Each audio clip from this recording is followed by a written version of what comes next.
Welcome to Naked Faith, where we take off the masks, drop the performances, and get honest about what it really means to follow Jesus. I'm Ron, and these are my amazing co hosts, Grace and Michelle. And together we're creating a space for real conversations, real stories, and real encounters with a love that never gives up. No agendas, no religious hypes, just real people sharing how God met them in the messy middle and pointing to one truth: Jesus still transforms lives. So whether you're walking strong or hanging on by a thread, you're welcome here. This is Naked Faith. Let's get into it.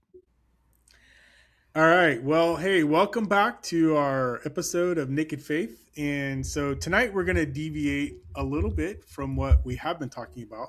We're still going to stay in the mystical realm. So tonight we got a treat. So Grace has done our birth charts with astrology. I have no idea what this means. Yeah. Well, but I'm interested to hear. All I did was input your information into a website.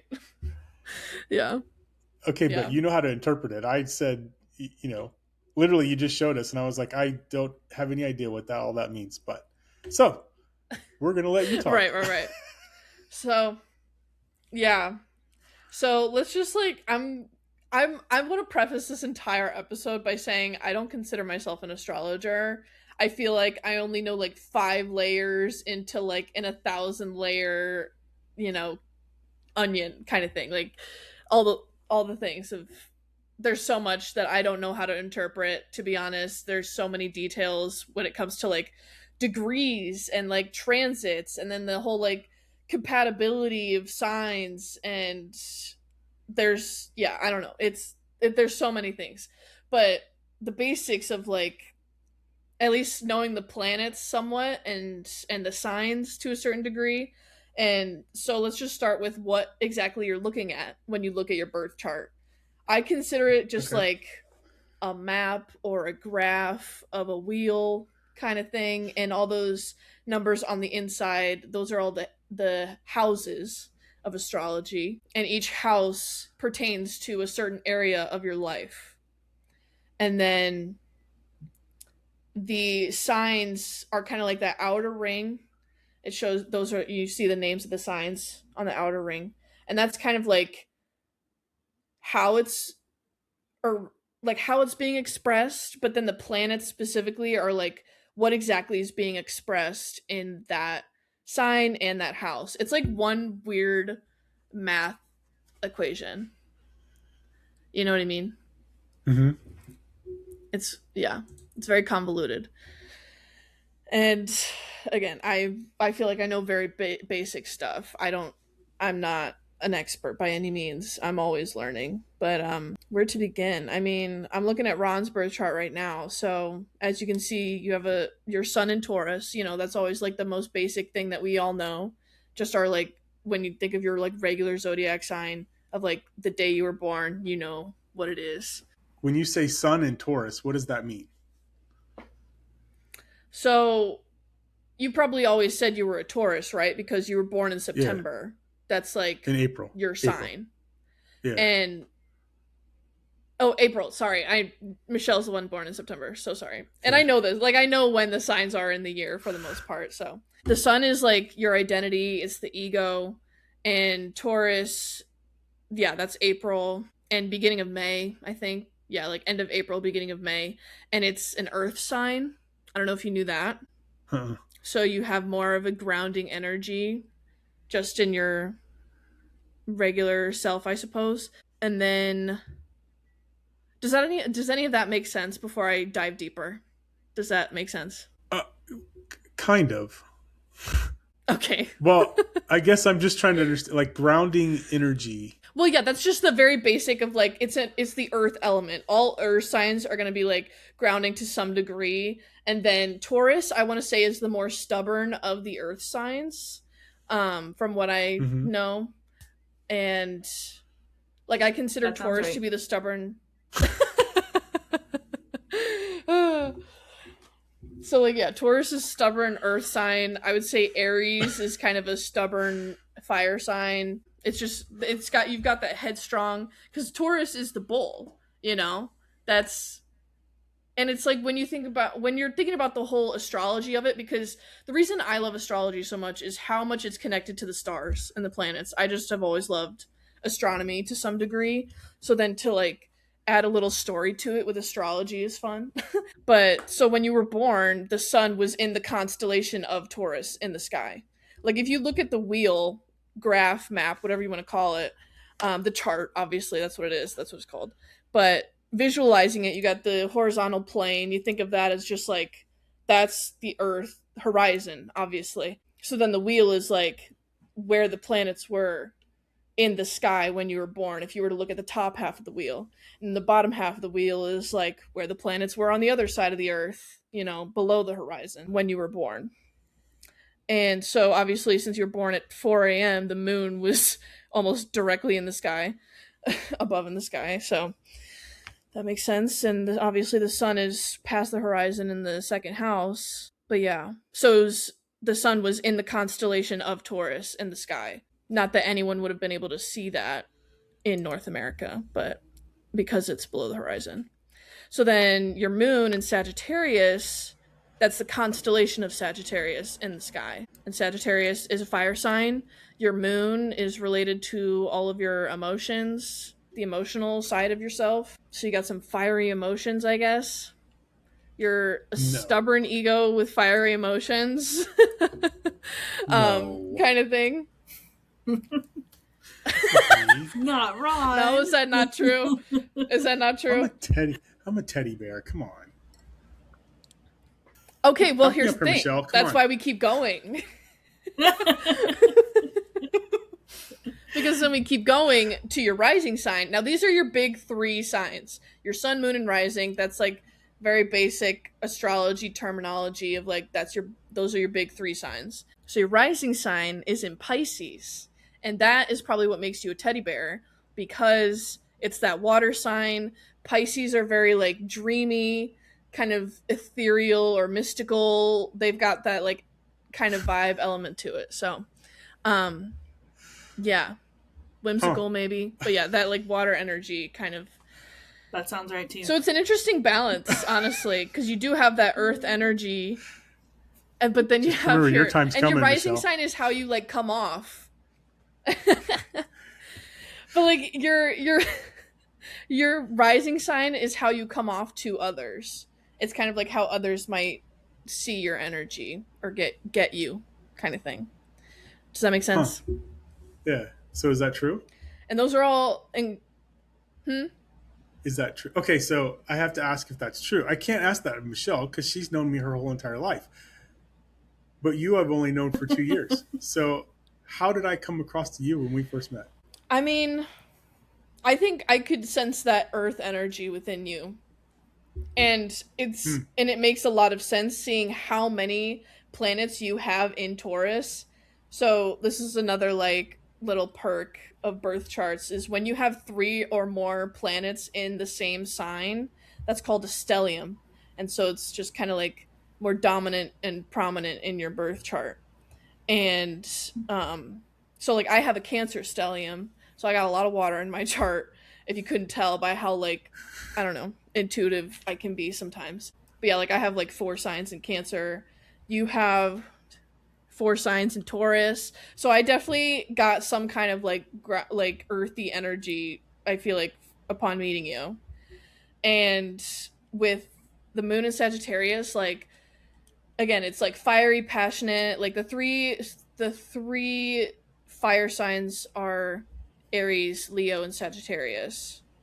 And so I don't know where I was going with that, but just like fire signs in general, obviously there's gonna be heat in some way, and Sagittarius I feel like just has a lot more of that fiery grit, maybe, I don't know. And I feel like we get that in our conversation, so I do kind of get that, you know. And then Pisces rising, okay. I mean, my moon is in Pisces, so I get that, like I understand that.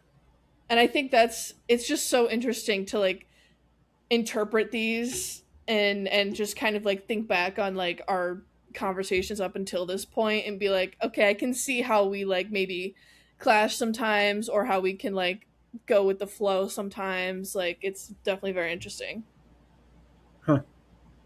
Yeah. So I feel like I should switch to Michelle then with specifically your big three, because these are like the very basics.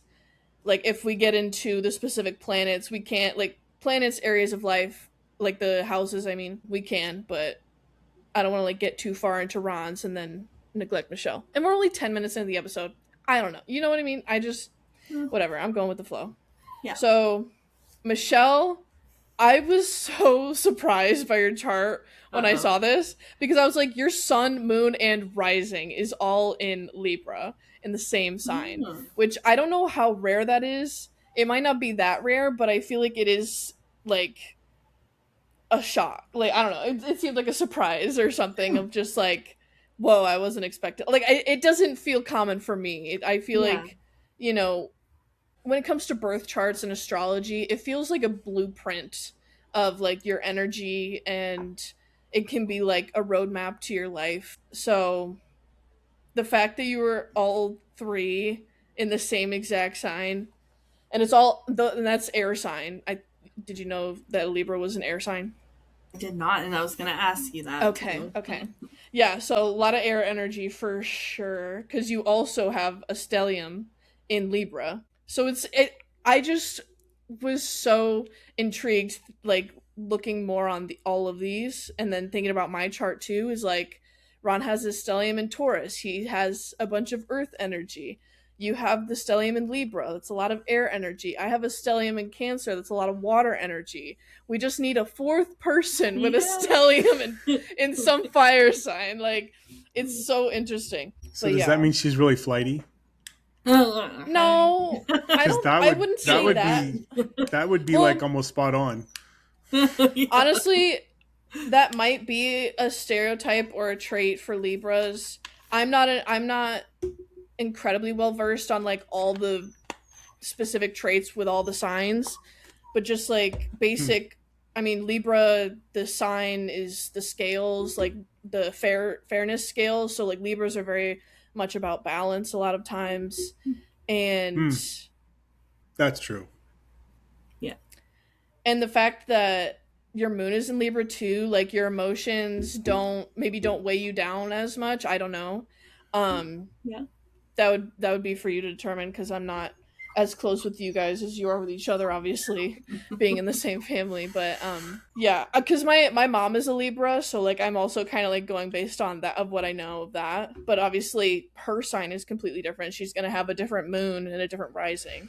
So that's why I was just so intrigued by all three of them being in Libra. Like, you're the most Libra person that could ever Libra, you know? Like that's funny. So love it. Because what else do you have in Libra? Your Mercury and Venus. That's crazy.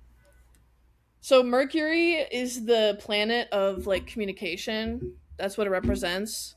So again, I think the fact that you have so much Libra, it seems like you're just very fair. Like, there's a lot of fairness to you in your life, and how you, and maybe your perspective on life is a lot about fairness and balance in general. Mm-hmm. Very much so. Okay. Then great. I did it right. So, just looking back at the comment I made last week in our episode. Which one was that? The one where we should just take the best from both parties and just be happy. Oh my god. That's so true. That's so true. Oh my god. Probably the most Libra thing you've ever said on the podcast. Okay, so when you say Mercury and Venus, all right, so I'm looking at mine. Mine are both in Taurus. So that means that interesting. I'm just a mean old grumpy guy. No. Again, I mean, yes, like Taurus is the bull, so there is that stubbornness to it. She just said yes. No, I didn't. But so yeah, Mercury is planet of communication. So I think you're just very headstrong, and I've definitely gotten that from you in the last year and a half, you know? So, and then Venus is the planet of love. So, I don't know. Obviously, it would have to be like your wife's opinion, obviously, of like how you share love or receive love kind of thing. And with the people in your life too. I mean, I think with your Venus being in Taurus, there's something about that seems very loyal to me, you know, because you're so like earthy, like you are that like root with the people in your life, if that makes any sense. And I'm sure there's better words and phrases to describe that, but that's what I get from it. Interesting. Does that like make sense or resonate at all? No, it does, absolutely. Okay. Look, I've like never like fully interpreted charts before. I mean, like I have for like my family a little bit, but yeah. As far as like the degrees, like if you look on the right of the like columns or whatever, obviously there's all the degrees, and I don't even really know how that relates or connects, whether it's like the intensity maybe, or yeah. But I do know with retrograde, if you look on that right hand column, there's that like little RX symbol. That is usually, I mean, obviously when a planet is in retrograde, that means its orbit is kind of returning back before it moves forward again in the sky, because of just how every planet orbits differently at different speeds. So, but then astrology wise, like if you have a planet in retrograde, then whatever that planet expresses is more inward and introspective to your personality and your energy, kind of thing. What else? I guess what questions do you guys have? Because we can go in any direction at this point. Well, I guess if I'm looking at the symbols, right? So, like, you got sun, moon, Mercury, Venus. Like, what do these symbols mean? So, you said Mercury and Venus are how Mercury is how I communicate, Venus is how I love. But, like, what are the other ones? So, like, the moon, or, well, Mars, what does that mean? Because that's like. Mars is the planet of action. And I'm sure, like, these are all the very basic answers. You can obviously, like, find more details of all these things online. And I mean, there's a another website I used as well that tells more specifics. So it's called Lora, Lora. And so if I go specifically to your birth chart, Ron, because I do have them pulled up already. You were saying what specifically? Mars. So you have Mars and Gemini. Well, yeah. So like, what does that mean? So your energy is mental, versatile, and scattered across multiple interests simultaneously. You fight with words, not fists, and you're at your best when intellectually challenged. You need variety in your pursuits to stay motivated. The growth edge is following through on the many great ideas you start. Your energy flows through communication, debate, and intellectual challenge. You argue passionately and may have a sharp competitive relationship with siblings. Your mind is active and combative. Writing, speaking, and persuading are your arena. So, yeah. I think that speaks for itself. That sounds like it. Yep. I'll have to go deeper into that one. Yeah. Huh. Whatever. So that's okay. So then, like, what is like maybe just go like, okay. So then, what is Michelle's in that area? In Mars. Yeah. Oh, so we can make fun of me? No, it's just interesting because I mean that was kind of a spot-on description. Yeah, that it is. So your Mars is in Virgo. And these descriptions, like, it's so specific because it's also pertaining to the house that it's in as well. Because every house is an area of life. So, for example, Michelle, your Mars is in Virgo, so you got that Earth energy with your planet of action and energy. And the 11th house specifically it pertains to groups, friends, social awareness, humanitarianism, technology, hopes and wishes, the future. So it's like more of that social aspect, perhaps. So let's see what it says. Your energy is methodical, precise, and service-oriented. You channel your drive into improving, fixing, and perfecting. You work incredibly hard, often behind the scenes, and you're at your best with a clear system and purpose. The shadow is over-criticism. Directing all that analytical energy inward can be exhausting. So when it means the shadow, it's because it's in the 11th house.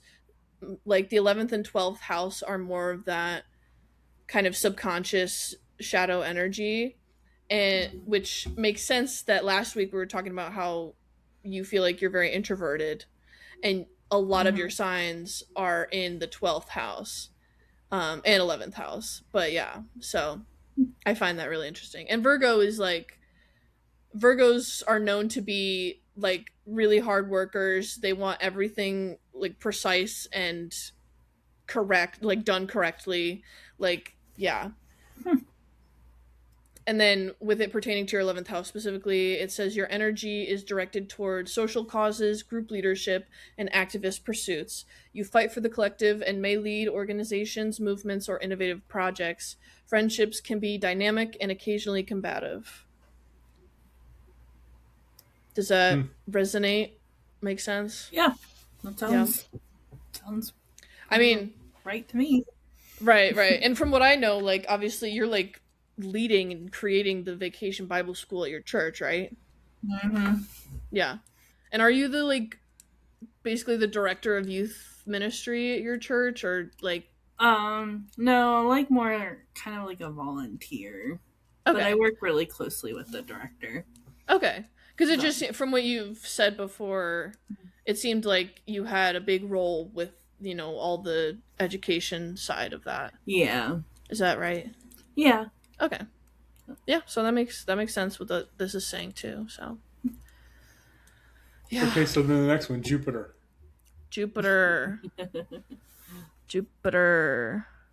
Sorry, I don't even like know the signs like the symbols very well, so I'm like looking at these charts and trying to make sure. So, Ron, your Jupiter is in Scorpio in the 8th house. And the 8th house is merging, shared finances, inheritances, taxes, loans, assets, property, joint ventures, goals, mystery, partners, resources, and also like a physical intimacy with, you know, partners. And so, okay, making sure I've got the right chart I'm looking at. Your growth comes through deep transformation. So, okay, and Jupiter is a planet of growth, and expansion. Jupiter's like, that's kind of the main thing with Jupiter. So your growth comes through deep transformation, emotional honesty, and the willingness to confront with what others avoid. You expand through crisis and rebirth. Shared resources, research, psychology, and anything involving depth brings of abundance.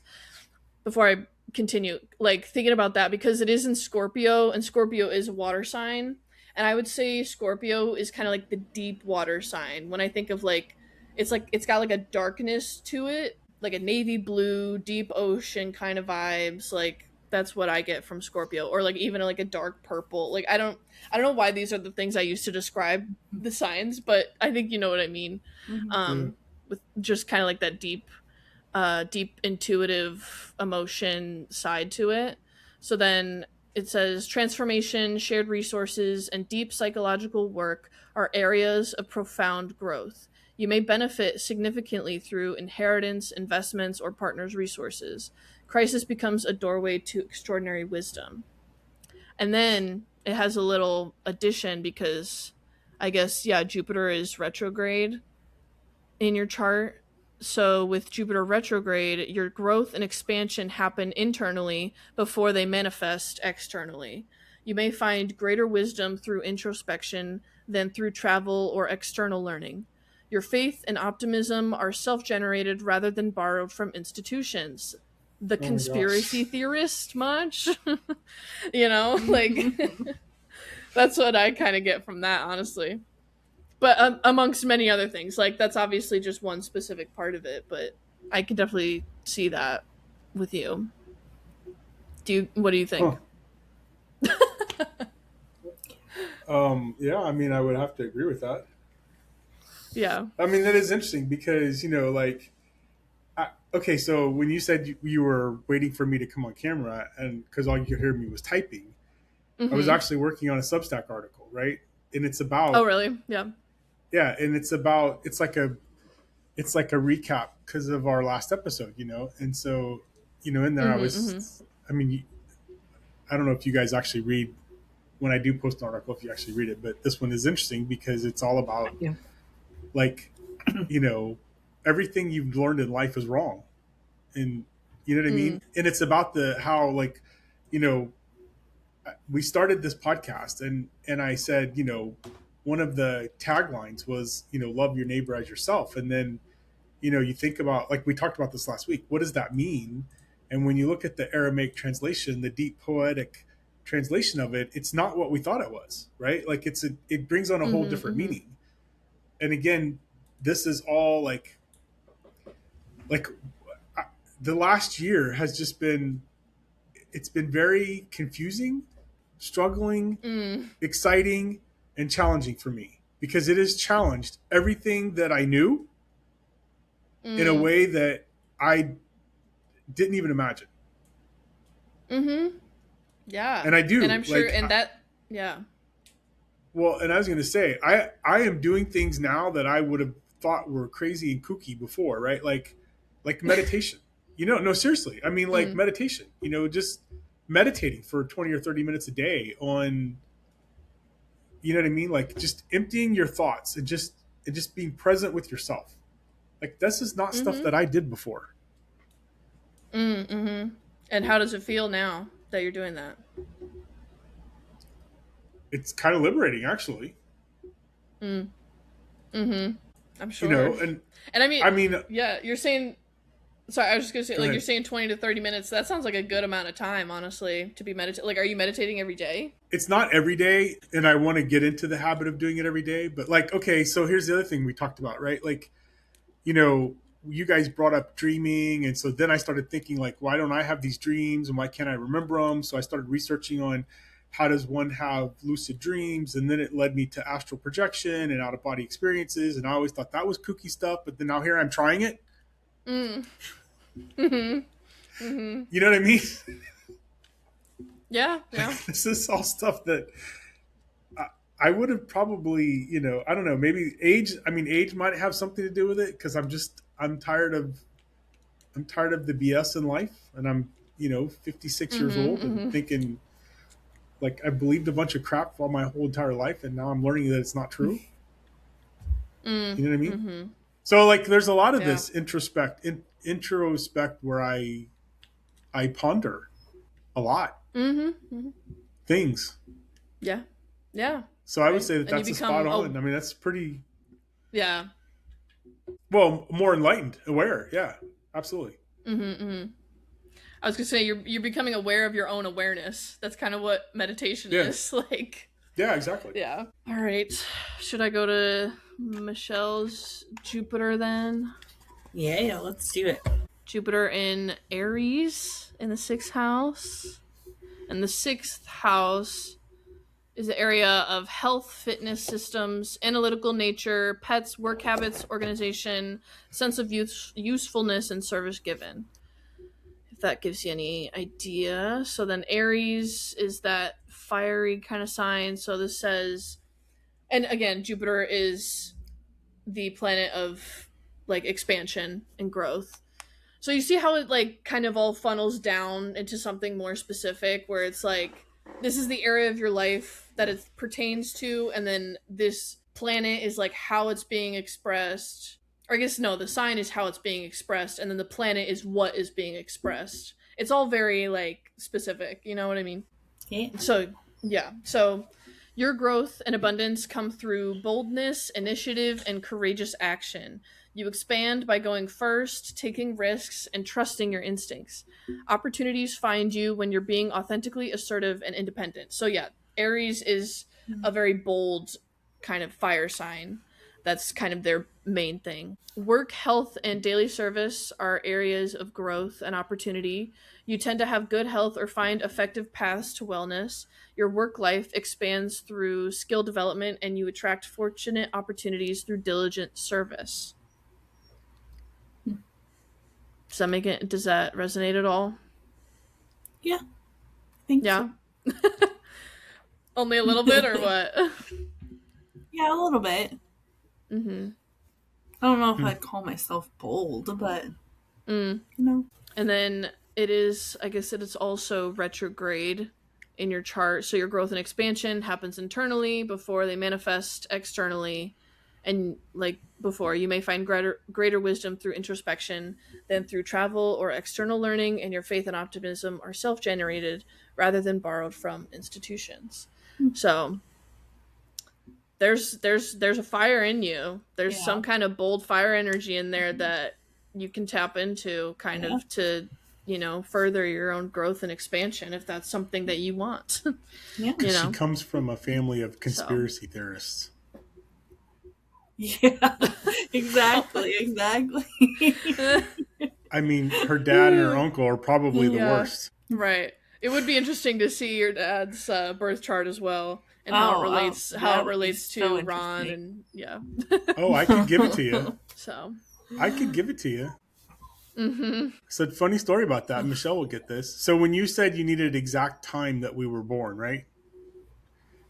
I texted my mother a simple question. She's listening, so it'll be funny. I texted my mother. I said, "Hey, what time of day was I born?" And I got a story. I got the whole family history.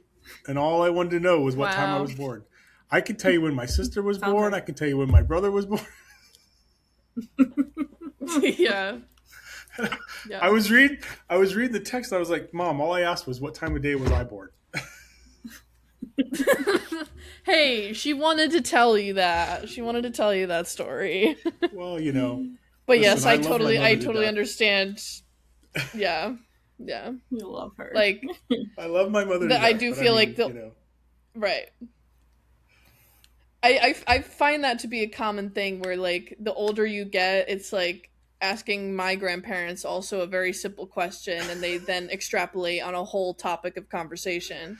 It's like, it was a yes or no question, like, but of course there's story and memories attached to the question, so like it you know opens up a whole new thing, which is kind of nice. But I get the like frustration. Thinking back through my childhood, I think my mother was always like that, though. So I just okay, that's fair. That too. And then it's like, what was her birth chart? What's her birth chart? You know, how does that pertain? Maybe exactly. Yeah. Like what sign is her Mercury in? If she's very chatty and I don't know. Anyways, we could keep going with the other planets. I mean, yeah. Yeah. So now we're on Saturn. Saturn. Is your name short for Ronald? Is your full name Ronald? My full name is Ronald. Or is it just Ron? Okay. So it would be like Ronald, and then I was like, I don't even know if that's your real name. No, that is my real name, but I have never went by that name. Yeah, right. Oh yes, another sign in Taurus. So, and in the second house, so you have a lot of signs in Taurus in the second house, especially. And the second house is money, work, income, daily routines, values, material possessions, priorities, habits, your job, and work ethic. So you got that Taurus, stubborn, earthy energy to you in all those areas, like in all that with your life. So Saturn and Taurus, your core lesson involves your relationship with material security and self-worth. You may have experienced scarcity or financial anxiety early in life, but through persistent effort, you develop an unshakable relationship with your own value. True security comes from within. Financial security is a core life lesson. You may experience scarcity early, but develop extraordinary financial discipline and material wisdom over time. Your self-worth deepens through hard-earned accomplishment, not quick gains. Interesting. Yeah. True. How's that? Is true? Yeah, that's true. Yeah. Right. I don't know if there's anything else to say about that. But no, I mean that's the last of the 4 signs you have in Taurus. So I mean, it's true because I mean, as I get closer to retirement age, I think about okay. So funny side story. You know, my wife will watch these shows on TV sometimes, and they're mindless entertainment shows. You know, but the one recently she's been watching is $1 Million Listings or something like that. I don't know. It's like these real estate agents in LA that sell these $1 million homes and these multi-million-dollar homes and stuff. And so, they'll show this whole, like, these people coming in and are looking at these houses, and, this, so here's this dude. He was a car collector, and he needed a house with a big enough garage to house his 35 cars. So yeah, it's crazy. And these are classic vintage cars, right? So he's probably got this, $60-70 million collection of cars, and he's trying to find a house to, that has a big enough garage. And so he finds a one-bedroom house that has a 35 car garage in it. And he paid $10 million for it. That's insane. Oh my God. I'm like, you need to just parking garage at that point. Yeah, but I mean, it's like it is. But anyway, we're watching this show, and I was like, "Are you kidding me?" Like, I said, if I asked my wife, I was like, if we actually had that kind of money, I said, would we be like that? I mean, like, I hope to gosh we wouldn't. I mean, I love my little simple house. I don't need anything extravagant. Yeah. So, anyway. When you think about rich people like that, it's like nothing is ever enough for them. Yeah. That's why they keep doing that. Because, anyways, that's a whole other conversation. No, that's true. But anyway, then I would say that's pretty spot on. Yeah. So then, Michelle, you have your Saturn in Sagittarius, also in the second house. So we're going to see some similar kind of vibes with the financial stuff, possessions, things like that. And then Sagittarius, again, being a fire sign. So your core lesson involves belief systems, meaning making, and the responsible use of truth. You may have struggled with faith or felt constrained by rigid ideologies. The work is developing a personal philosophy that's both expansive and grounded, wisdom earned through lived experience. Financial security is a core life lesson. You may experience scarcity early, but develop extraordinary financial discipline and material wisdom over time. And same as Ron, your self-worth deepens through hard-earned accomplishment, not quick gains.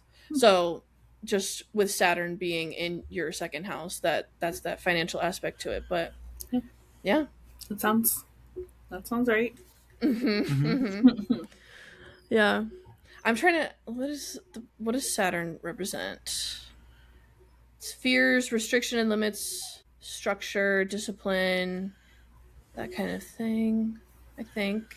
Yeah. And even while you're looking for that, even now, faith wise, I mean, I feel like I have a direction, or I feel like I know what direction and faith I'm going, but I still have a lot of questions. And then obviously it was this podcast that did that, but I like the aspect of questioning everything, because what is true, right? Yeah, so Saturn is the planet of structure, law, restriction, discipline, responsibility, obligation, ambition.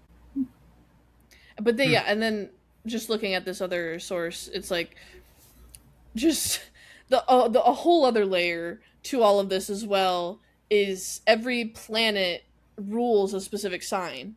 So Saturn rules Capricorn, so it also comes with some earthy energy. And Jupiter rules Sagittarius. And then each sign rules a specific house. There's so many layers to it all and how everything connects and is expressed. Well, here's a millennial question. Does Pluto get one? Yes, Pluto is. Yay. I mean, if you look at the list, Pluto is on there. It's at the very bottom because it's the most it's the outermost planet. Right. Yeah. And I feel like the farther out you get into the solar system with the planets, it's that's kind of the energy it pertains to, because the planets like Uranus, Neptune, and Pluto, there's just more of a mystical vibe to it, and they're the more generational planets because they take so long to orbit. It's those are main themes across generations. With your your Pluto's in Scorpio, Ron's Pluto is in Virgo, so it's people of your entire generation are going to have the same Pluto because it takes so long to orbit. I think my Pluto's in Aquarius, which is very telling for my generation, because when I looked at it, it's No, it's Uranus. No, my Pluto's not in Aquarius. I lied. I'm a liar. But still, Uranus and Neptune also, like, let's just get into it with your guys's, or I can talk about mine as well. But let me know which direction you want to go to. There's so many directions we could go to. Actually, just keep going. So, all right. So where do we leave off? Saturn. So yeah, we do Uranus next. I love the way you say that, because that is the correct pronunciation. What? Well, yeah, it is. I learned that this year. But didn't Raylan and I have a whole thing about this? Yeah, you did. But did you? So okay. Well, his grandfather might have been involved in it too. I'm just saying. But. Yeah. So it started a couple years ago. My parents took Raylan and my nephew Christian down to Florida to visit with Ron and everybody in the family. Well, they took them to the Kennedy Space Center. And my dad, being my dad, he was going around saying, "Hey, look, that's Uranus." Like that's Uranus. And yes. They thought that was the funniest thing in the world. And so Of course. That is the guy humor behind it all. Because, like, are they interchangeable pronunciations? I guess. I mean, yeah. But Uranus is the actual it's the pronunciation. Yes.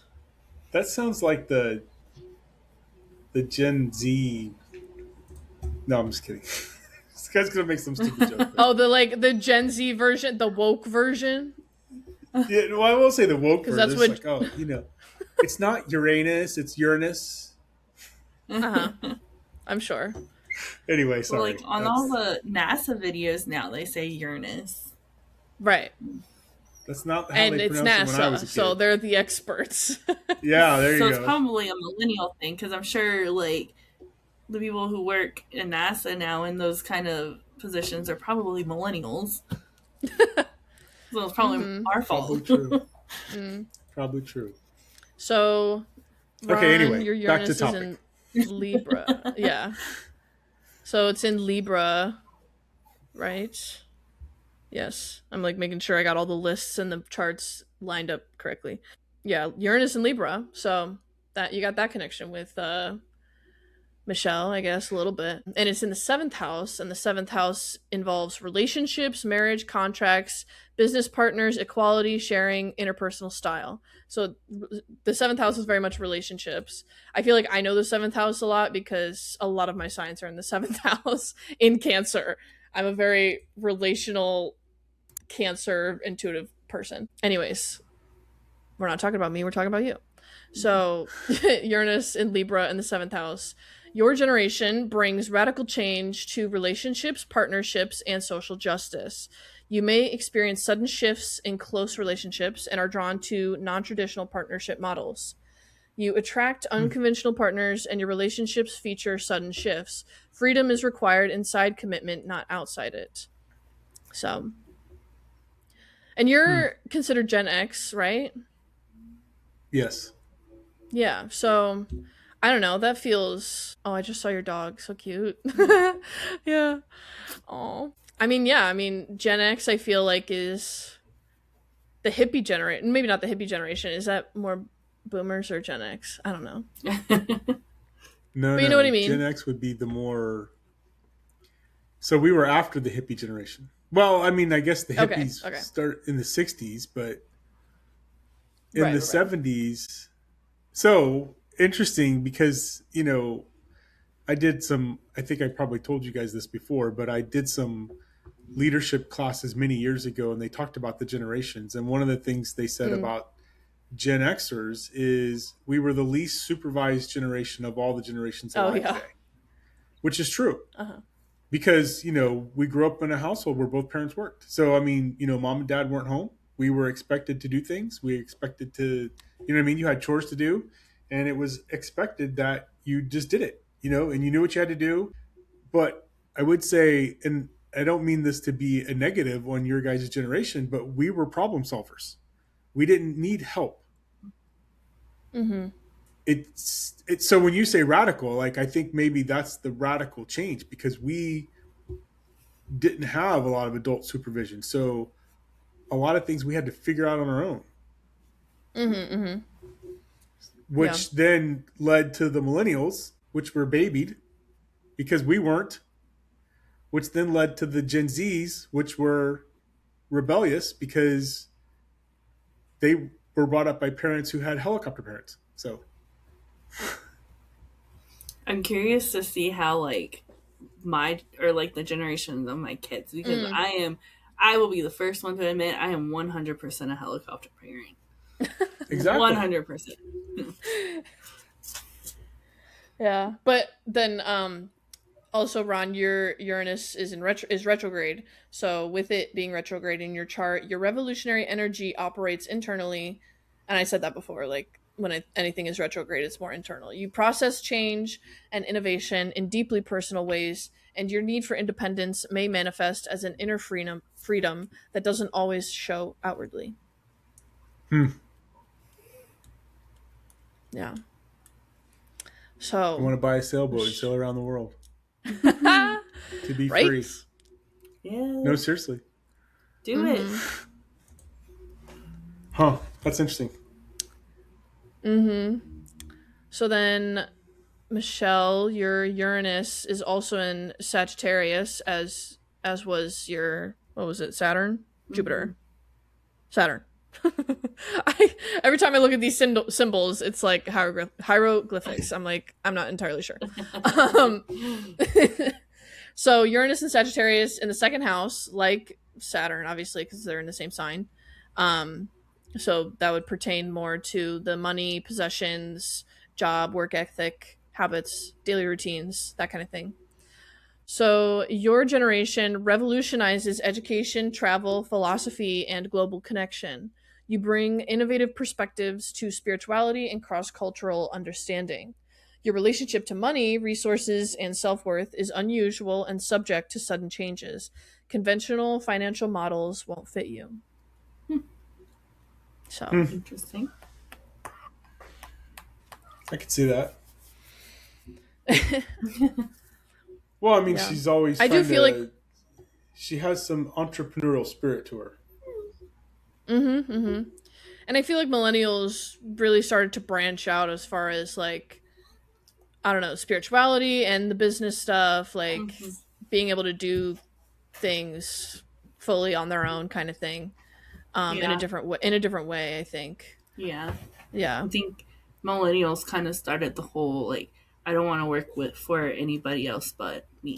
Right. The millennials were truly the first generation to recognize like how effed up the system is, I think, and then but still had to like actively participate in it. We all do in a way, but then because then my generation is like, I'm not doing that. That's stupid. Yeah. I agree. So, yeah. So yeah, and then what's the next one? Neptune. Now Neptune, I remember, is the trident-looking symbol because Neptune is that vibe, like King Neptune. And so I just want to say my Neptune is in the first house, and the first house is the house of identity and self-expression kind of thing. Yeah, so then with it being with Neptune in Aquarius, like that's all very like spiritual innovation kind of driven, which makes a lot of sense for my generation. I see that for you. And yeah, with it being my first house, that is a very big part of my identity. Yeah, I was going to say, that's what I think of when I think of you. Right. Yeah. And Aquarius is I feel like it's always a common thing that people would think it's a water sign, but it's actually an air sign.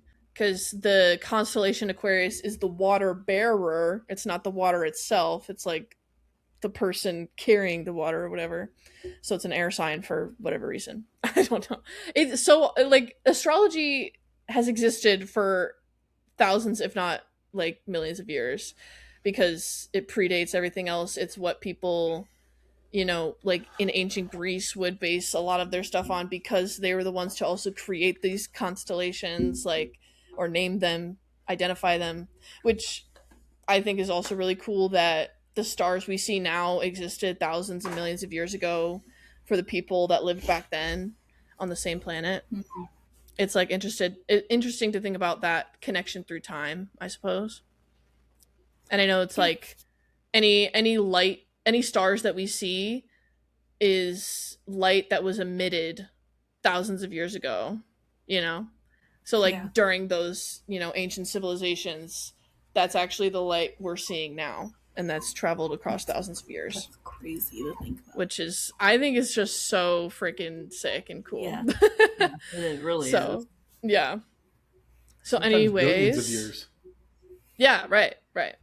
Yeah. So maybe we're seeing some stars that the dinosaurs would have seen, like, yeah. So then Neptune, let's see. Neptune is dreams, intuition, mysticism, imagination, delusion. So like that is the planet of dreams and intuition. Me with it in my first house. So Ron, yours is in Sagittarius in the 9th house. Sagittarius being that fiery energy. The 9th house is the house of travel, wisdom, philosophy, higher education, law and religion, cross-cultural relations, learning, and ethics. So your generation brings dissolved boundaries to education, travel, and belief systems. You dream of a world where wisdom flows freely across cultures and traditions. Your spiritual and philosophical life is devotional and visionary. You are drawn to mysticism. The work is discerning genuine insight from wishful thinking. So that's pretty big. That I feel like is everything you were kind of talking about earlier with like, oh, you're kind of looking at things differently. You're, learning a lot more. That's very different. Like, and it's like discerning genuine insight from wishful thinking, like really seeing the truth of things and understanding it. Yeah, I would agree with that. Huh. No, I mean, I'm fascinated. I feel like your brain is exploding. I don't know. Yeah. Well, I'm going into that intuitive introspect part because that's in retrograde. You're right.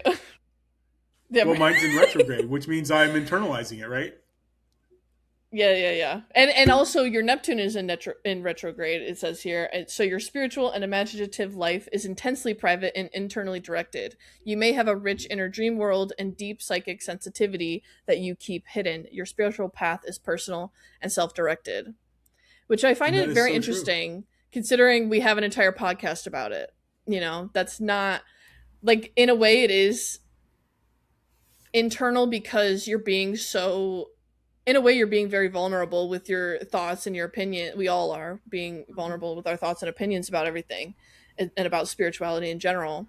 So it's interesting that it can be so internal, but we're still able to like share it, I think mostly it's because nobody would listen to me. But yeah, so we're all using an outlet to kind of express that. Yeah. So. Yeah, exactly.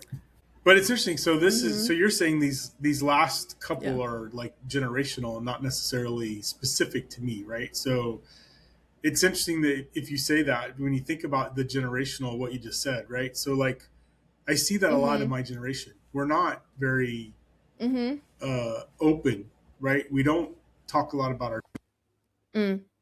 But no, like trying to follow along with what he was saying as far as the whole generational thing. Since Ron specifically has it retrograde, that would be more internal for him. That doesn't necessarily mean it's retrograde for everyone in the generation. Because it's just Neptune in general is a very mystic, dream-driven planet. So it's like, I don't know, like depending on how the whole generation has it in their chart. I don't know. It's different. Well, we'll just move on to yours. Okay, sounds good. Yeah, so your Neptune is in Capricorn in the 3rd house, and Capricorn is an earth sign. I have a Capricorn rising, and Capricorns tend to have like a put together sort of energy to them. Yeah, I feel like that kind of sums it up. And you have it in the 3rd house, and that is the house of the mind and thinking, communication, siblings, social activity and interests, neighbors, early education. So maybe how you relate to others in a way. Yeah. So it says your generation dissolves old structures of authority and institution. You dream of systems that serve humanity's highest spiritual aspirations rather than mere power. Well, that's funny. We just talked about that. I know. Your thinking and communication, specific to the house, your thinking and communication are poetic, intuitive, and non-linear. You may struggle with rigid logic, but excel at imagination and metaphor. Okay. Yeah. Yeah. Okay, so, yeah. I'm just, like, with the whole generational thing, I was forgetting, obviously, like, every one of your generation is going to have Neptune in Capricorn specifically. So same with Ron, everyone has Neptune in Sagittarius. It's just, it could be in different houses. So it's like, it's so interesting how collective it is, you know? Like, we are more connected than we realize, kind of thing, you know? Yeah. It really is. Yeah. But yeah, and then I just think it's interesting with it being in your third house, how it says your thinking and communication are poetic, intuitive, and nonlinear. Yeah. And you were saying just last week that you were writing a book. Did you get any farther on the book? A little bit, yeah. Nice. So nice.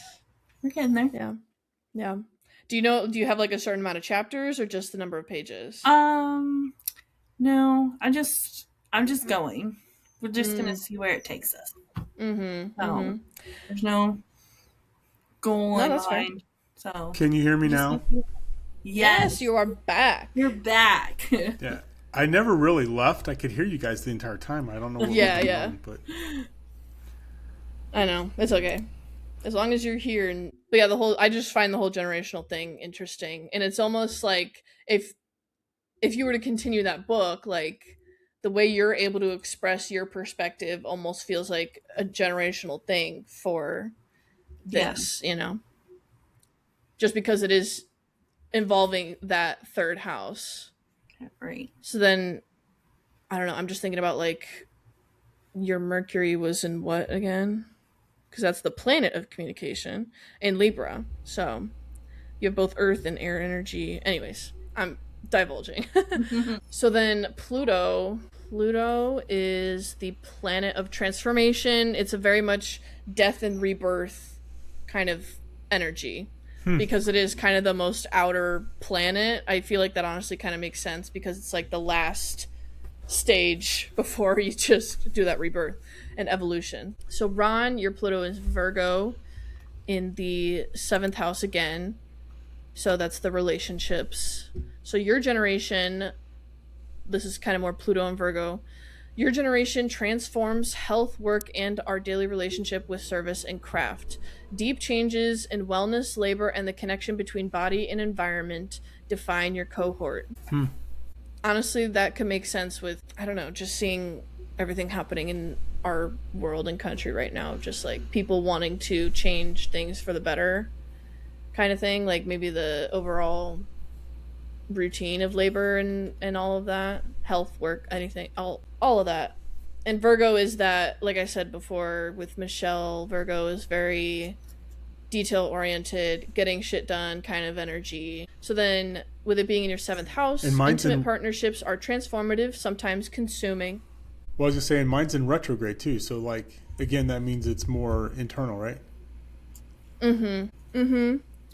So with retrograde, your transformative power operates from the inside out. So again, it is the planet of death, rebirth, transformation, power, evolution. Deep psychological processes unfold internally, and your relationship with power is more about self-mastery than external control. Your greatest transformations happen within. So, yeah. But yeah, with it being in your 7th house, I was going to say intimate partnerships are transformative, sometimes consuming. Power dynamics are the growth edge. The goal is mutual empowerment, not control. So that's more specific to your 7th house. Okay. It just makes you think about, or at least it makes me think about, like how these are the more collective generational planets and their signs of like, you can almost see exactly what each generation is like their role in society of like how we could bring a better world into fruition. Yeah.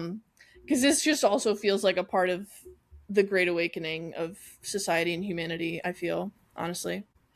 So I have, when read Michelle's, and then like this just became very clear to me how this ties into our spirituality discussions. So I'll wait to wrap that up once you read Michelle's generation. Okay. Yeah. So Michelle has Pluto in Scorpio, and Scorpio is that deep water energy, kind of a dark energy, and in the first house. So it could be more of your kind of identity based, and the self in general. So Pluto rules Scorpio. Wow, this is big energy because, like I said before, each planet has a specific sign that it rules over. So all the millennials, all the millennials have Pluto and Scorpio. Wow, this makes so much sense because of how much millennials just love Pluto as a planet and want to include it as a planet. And I haven't even gotten into the specifics of it yet, but just the fact that it rules Scorpio and it's in the sign of Scorpio. Pluto will always be a planet. And so Pluto, just thinking about like how many people it affects because of how long it's in transit, how long an orbit takes is like 12 to 15 years. So you think about like how many people were born with Pluto in Scorpio. That is basically an entire generation. So yeah. Anyways, so Pluto rules Scorpio, making this an intensely transformative generational placement. Your cohort confronts power, death, sexuality, and the shadow of humanity with unprecedented depth and honesty. Your presence is magnetic and intense. You've likely been through identity-level death and rebirth. People feel the gravitas of your history in the room. And that's because it's in your first house. And just from what I know about you, because, we only know each other so much right now, but, like, right, just your experience as a mother and, like, the literal, like, death and rebirth you went through with both of your sons, that feels like a big thing. Yeah. So. Yeah. Very interesting. The planet is at home here in like Pluto and Scorpio, obviously. It expresses with ease and natural strength. Its gifts are amplified. Its themes are a defining life current. And the biggest thing I get with that, with millennials, something about it feels very connected to pride and like the fact that, same-sex marriage was legalized in this country in 2014. That feels like a very millennial movement to me, honestly. Because my generation wasn't old enough to really, like, do anything about it. We couldn't vote or do anything with that.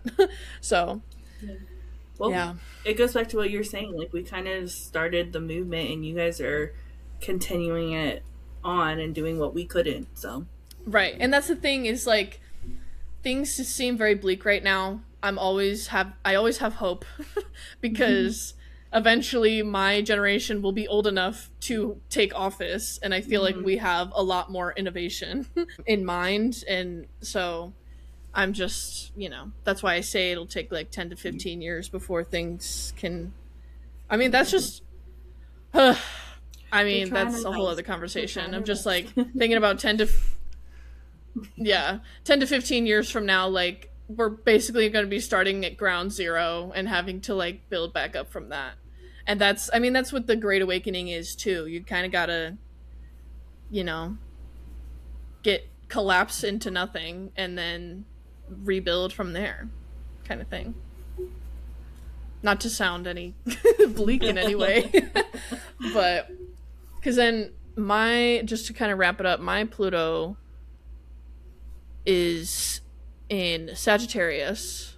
It's in my 11th house, and the 11th house was like the groups, friends, social awareness kind of thing. Humanitarianism, technology, hopes and wishes, and the future. So, me with Pluto in my 11th house, and then my generation with it in Sagittarius, we got that fiery energy, and this year is the year of the, like, fire horse or something, bringing the Chinese, astrology into it.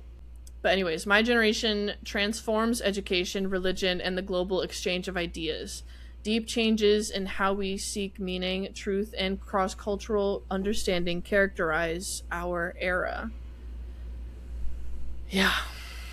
That's my generation as a whole, I think. I see it. Yeah. And then for me specifically, my friendships and causes carry transformative intensity. Group power dynamics are a growth theme for me, and I may lead movements of deep change. Wow. There you go. Yeah, there you go. Yeah. Don't mind if I do. Right, exactly. Yeah. But also, Pluto is retrograde in my chart, so my transformative power operates from the inside out. Yeah. It's more, my relationship with power is more about self-mastery than external control, and my greatest transformation happens within. And I get that. That's something I've been learning, is the self-mastery over external control, because I can definitely be frustrated with things in the world, but I'm like, I just need to focus on me. You know? So, hey, I want to tie this into spirituality, and then we'll close this out. But so in the Nag Hammadi Gospels that we've been kind of delving into, they talk about this, and so I kind of, this is kind of cool because you start to put all this together, right? We learned in Mary Magdalene that there's 7 powers of the ego, and then in other Nag Hammadi Gospels, they talk about the 7 planets are the archons that you have to defeat to go through, right? So if you think about that, there are technically 8 planets, but Pluto is the planet of transformation.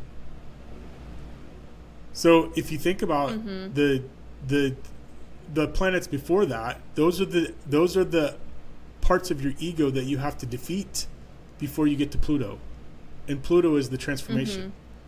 So when you reach Pluto, you become the awakened. That's where your transformation happens. Your complete transformation, your divine energy becomes fully realized. So like there's a tie to this and the spirituality we've been talking about. It's all connected. Yeah. And everything in the universe is in the connected. Kabbalah tradition. Absolutely. And in the Kabbalah tradition, where the Kabbalah was the Jewish mysticism belief, and in the Jewish mystics, they heavily leaned on astrology. So there was a lot of the, you think about in the ancient times, the way they measured time was based on astrology. It was, the moon, where the moon was, the cycle of the moon, what planet, what house the moon was in, like those are all things that were part of the Kabbalah mysticism. So like this all starts to make sense when you got to Pluto. Like it all clicked in my head. This is tied to everything that we've been talking about for the last several months, and it's kind of cool, Yeah. Yep. It's like another piece of the puzzle. Yeah, absolutely. Yep. That's kind of cool. All right, well, I gotta say, I found this to be very interesting, very enlightening, and some of it hit home. Yeah, and some of it did hit home, right? I mean, as you were reading some of those descriptions, I was like, yeah, that's probably how I am, and then of course Michelle doesn't help when she's like, oh yeah, that's exactly how he is, so, but anyway.